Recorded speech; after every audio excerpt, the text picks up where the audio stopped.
चलिए आज की क्लास को शुरू करते हैं। आज हम लोग देखने वाले हैं पर्यावरण यानी इन्वायरमेंट को हम लोग देखने वाले हैं आज की क्लास में। देखिए, और ये जो क्लास है, ये क्लास की बात कर लेते हैं हम लोग। ये क्लास जो है ये Tilka Manjhi Bhagalpur university Tilka Manjhi Bhagalpur university Tilka Manjhi Bhagalpur university और मुंगेर यूनिवर्सिटी दोनों के लिए है। ये वीडियो जो है तिलका मांझी भागलपुर यूनिवर्सिटी और मुंगेर यूनिवर्सिटी दोनों के लिए है। देखिए, ये अलका गैसिफर है और ये बात कर लेते हैं इसमें। देखिए 2025 का है, ये मिनट 2025 का है। और देखिए ये वीडियो ये साइंस आर्ट्स और कॉमर्स सभी के लिए है। साइंस आर्ट्स और कॉमर्स सभी के लिए है। और देखिए आज की क्लास में हम लोग देखने वाले हैं पर्यावरण विज्ञान, मतलब कि इन्वायरमेंट को हम लोग देखने वाले हैं। पर्यावरण विज्ञान यानी इन्वायरमेंट को हम लोग देखने वाले हैं। अब चलिए हम लोग प्रश्न की शुरुआत करते हैं। देखिए पहले प्रश्न में बोला जा रहा है युद्ध के अलावा मनुष्य के अस्तित्व के लिए किसे सबसे बड़ा खतरा माना जा रहा है। बोला जा रहा है युद्ध के अलावा मनुष्य के अस्तित्व के लिए किसे सबसे बड़ा खतरा माना जा रहा है। किसका हो जाएगा, इसका सही आंसर हो जाएगा सार्वभौमिक ताप वृद्धि हो जाएगा, सार्वभौमिक ताप वृद्धि। बोला जा रहा है युद्ध के अलावा युद्ध के अलावा मनुष्य के अस्तित्व के लिए किसे सबसे बड़ा खतरा माना जा रहा है। ये हो जाएगा सार्वभौमिक ताप वृद्धि हो जाएगा, सार्वभौमिक ताप वृद्धि हो जाएगा। चलिए हम लोग अगले प्रश्न की बात कर लेते हैं। देखिए प्रश्न नंबर 2 में बोला जा रहा है विश्व ताप की वृद्धि 20वीं शताब्दी में अकेले पूर्व से ज़्यादा थे। कितना थे, 20,000 वर्षों हो जाएगा। चलिए हम लोग प्रश्न नंबर 3 की बात कर लेते हैं। प्रश्न नंबर 3 में है, बोला जा रहा है कि 20वीं शताब्दी में ज़मीन की सतह तापमान की वृद्धि का औसत क्या था। इसका सही आंसर हो जाएगा 0.45 से 0.60 डिग्री सेल्सियस हो जाएगा। बोला जा रहा है 20वीं शताब्दी में ज़मीन की सतह के तापमान की वृद्धि का औसत क्या था 0.45 से 0.60 डिग्री सेल्सियस हो जाएगा। चलिए हम लोग प्रश्न नंबर 4 की बात कर लेते हैं। देखिए प्रश्न नंबर 4 में क्या है, प्रश्न नंबर 4 में है पिछली शताब्दी का सबसे गर्म दशक कौन सा है। बोला जा रहा है पिछली शताब्दी का सबसे गर्म दशक कौन सा है। कौन सा हो जाएगा, 1990 दशक हो जाएगा, 1990 हो जाएगा। बोला जा रहा है पिछली शताब्दी का सबसे गर्म दशक कौन सा है, ये हो जाएगा 1990 दशक हो जाएगा। चलिए हम लोग प्रश्न नंबर 5 की बात कर लेते हैं। देखिए प्रश्न नंबर 5 बोला जा रहा है विश्व ताप वृद्धि का प्रभाव देखा जा सकता है। क्या हो जाएगा, उपयुक्त सभी हो जाएगा।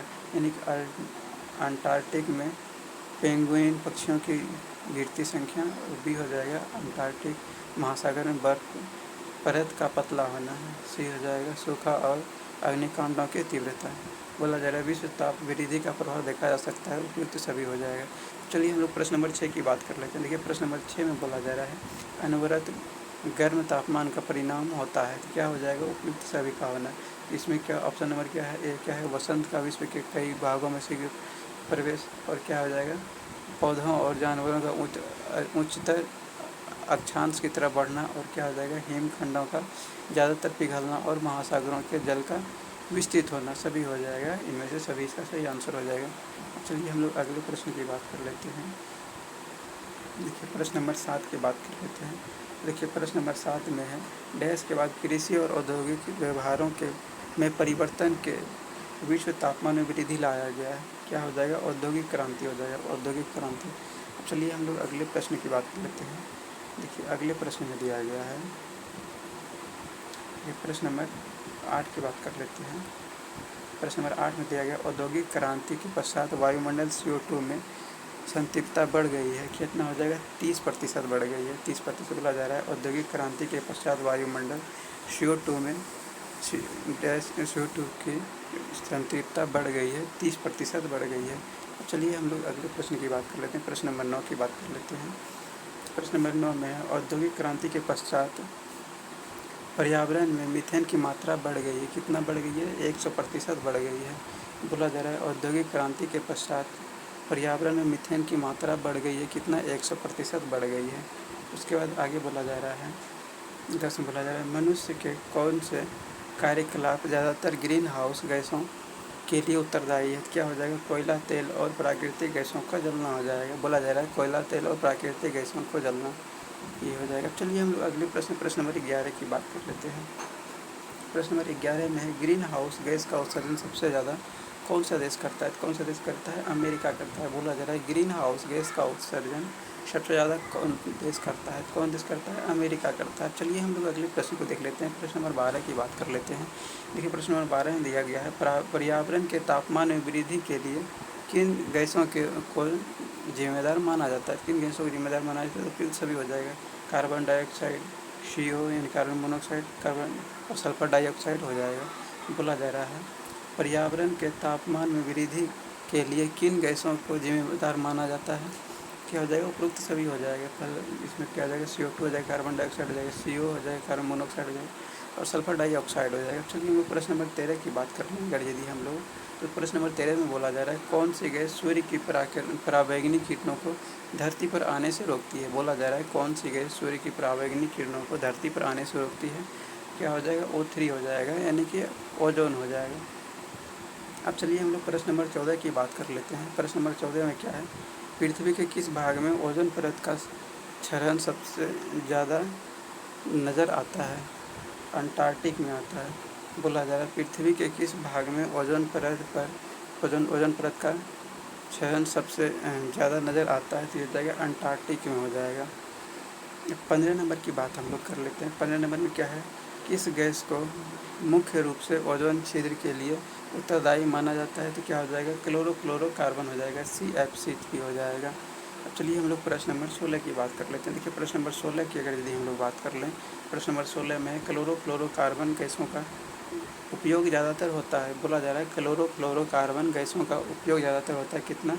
ये हो जाएगा रेफ्रिजरेटरों और एयर कंडीशनरों में हो जाएगा, रेफ्रिजरेटरों और एयर कंडीशनरों में हो जाएगा। चलिए हम लोग प्रश्न नंबर 17 की बात कर लेते हैं। प्रश्न नंबर 17 में बोला जा रहा है संयुक्त राष्ट्र पर्यावरण सुरक्षा की समस्याओं को देखने के लिए एक विश्व संस्था की स्थापना की है। उसे क्या कहते हैं? क्या कहते हैं? यूनेप कहते हैं, UNEP कहा जाता है। बोला जा रहा है संयुक्त राष्ट्र पर्यावरण सुरक्षा की समस्याओं को देखने के लिए एक विश्व संस्था की स्थापना की है। उसे क्या कहते हैं? क्या कहता है? यूनेप कहा जाता है, UNEP कहा जाता है। चलिए हम लोग प्रश्न नंबर 18 की बात कर लेते हैं। देखिए प्रश्न नंबर 18 में बोला जा रहा है 1992 ईस्वी में प्रथम पृथ्वी सम्मेलन का आयोजन किस स्थान पर हुआ था? किस स्थान पर हुआ था? रियो डी जेनेरो में हुआ था। रियो डी जेनेरो में हुआ था। बोला जा रहा है 1992 ईस्वी में प्रथम पृथ्वी सम्मेलन आयोजन किस स्थान पर हुआ था? रियो डी जेनेरो में हुआ था। अब चलिए हम लोग प्रश्न नंबर 19 की बात कर लेते हैं। प्रश्न नंबर 19 में बात कर लेते हैं। प्रश्न नंबर 19 में क्या है? बोला जा रहा है 26 अगस्त और 4 दिसंबर और बोला जा रहा है 26 अगस्त और 4 सितंबर 2002 के बीच द्वितीय पृथ्वी सम्मेलन कहाँ हुआ था? कहाँ हुआ था? ये हो जाएगा जोहान्सबर्ग में हो जाएगा। बोला जा रहा है 26 अगस्त और 4 सितंबर 2002 के बीच द्वितीय पृथ्वी सम्मेलन कहाँ पर हुआ था? तो ये जोहान्सबर्ग में हुआ था। चलिए हम लोग प्रश्न नंबर 20 की बात कर लें। अगर यदि हम लोग प्रश्न नंबर 20 में है येल नीनो प्रभाव का क्या अर्थ है? बोला जा रहा है येल नीनो प्रभाव का क्या अर्थ है? तो येल नीनो प्रभाव का अर्थ की बात कर लें अगर यदि हम लोग, ये हो जाएगा समुद्र पर्यावरण पद्धति में संकट जिसके प्रभाव से आकस्मिक, बोला जाए समुद्र पर्यावरण पद्धति में संकट जिसके प्रभाव से आकस्मिक होता है।